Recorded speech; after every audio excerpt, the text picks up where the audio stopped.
Hey, what's going on, guys, and welcome to my 31 Days of Horror. This is day 20. My previous review, we done Godzilla King of the Monsters from 1956, and today we have a 60s review. Yes, and for the 60s, we have more of a crime mystery serial killer movie from 1962, directed by Richard Fleischer. We have The Boston Strangler. Okay, so let's get into The Boston Strangler. It's Boston, 1962. Several elderly women are strangled, apparently by the same unknown assailant.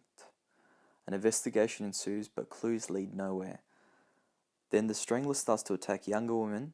John Bottomley, Henry Fonda, is assigned to direct a more intense investigation, interviewing even the remotest suspects. Meanwhile, the murders continue.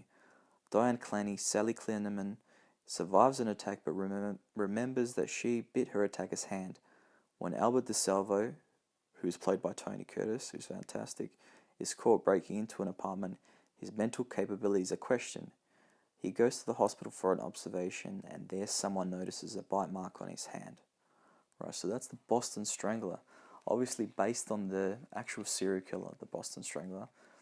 I was expecting this movie to be more of a structured, formulaic type of proto-slasher, but it wasn't. It went more of a psychological angle.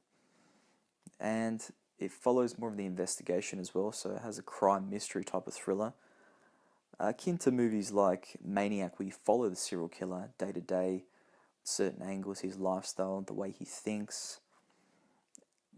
Movies like Maniac, Henry Portrait of a Serial Killer, and to a degree Psycho, yes.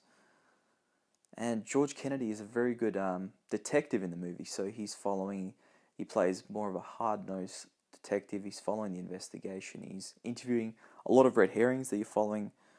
You know who the serial killer is, but he follows all these different characters that are accused of the murders. If you enjoy crime movie thrillers, this is probably a good movie for you. It follows the same structure as Psycho.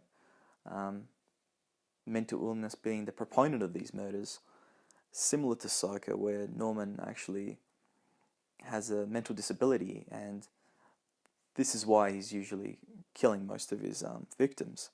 Whereas Albert Salvo takes more of a different angle, but it does follow that same structure of mental illness as being the proponent for these killings, instead of the age-old motive of evil, and it doesn't come from that angle. I was expecting something a little bit more like that, but it didn't. It follows more of a psychological angle, and there's a psychologist brought in and explains why, during the movie, why DeSalvo is actually killing.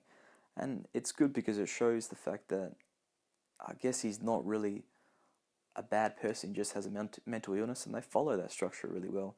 It shows his family life, the way he lives with his family, his kids. He's a great father, he's a great husband, he works hard, but on the other hand, he has this urge to kill, and they explain that more in the movie, and that's really interesting. I think it's really original for 1968.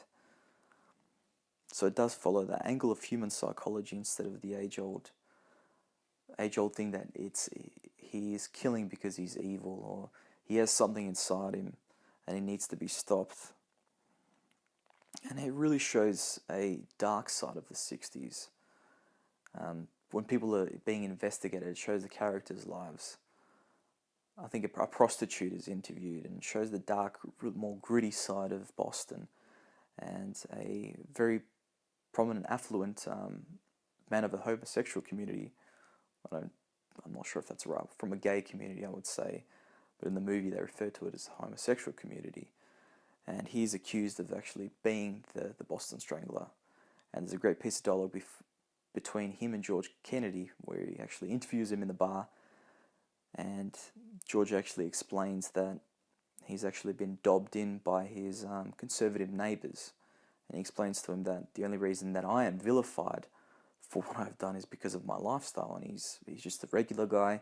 He goes to work, and that's a really good piece of dialogue, and it's a really good in-depth look into the 60s, that there was these things still happening. Homophobia was still fairly rampant, and Boston was just a feeding ground for a lot of criminal activity and stuff like that. So that's a really good thing in this movie, that they show these different types of characters and the environment, the feeding ground of Boston and crime. and free love did not reign in the 60s at that point. So the Boston Strangler I really did enjoy it, and I would say the good thing about this movie is that the cinematography has these split screens where you can actually see the DeSalvo breaking into someone's apartment, and in another split screen you can actually see the victim's facial expression and him breaking in, and some of the scenes are actually quite brutal. You can see him strangling and stuff like that. Obviously more of a watered down, milder attempt at a slasher. But yeah, that's the Boston Strangler. So the Boston Strangler I would give a 7.5 out of 10. It's not so much a hard-edged slasher, but it's definitely, you could probably say it's a bit of a proto, though it's more strangling, but I would give it a 7.5 out of 10. Thanks for watching, guys. This is day 19 of my 31 Days of Horror. Subscribe, leave a comment, let me know what you think, if you've seen this movie, if you enjoyed it. I really enjoyed it, so thanks for stopping by.